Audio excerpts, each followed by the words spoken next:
Ve ne dico una. Una volta c'era un signore che era andato a confessarsi, aveva fatto tanti peccati cattivi e brutti che ha dovuto chiedere il bisogno a se stesso di andare in chiesa. Va in chiesa tardi, bussa alla porta. Chi è? Padre, apra, sono io, devo confessarmi, ho fatto tanti peccati. Torna domani che è tardi. E non fa questo. Apra, se no guardi, io ho fatto troppi, mi apre la porta. Apre, vieni dentro. Che peccati hai fatto? E racconta tutti questi peccati, uno più cattivo dell'altro.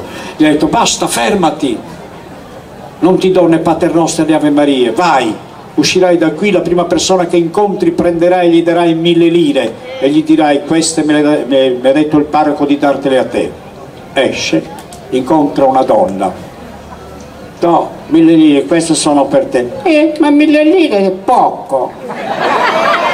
Ah, il prete mi ha detto di darti 1000 lire. Per lui va bene perché è cliente vecchio.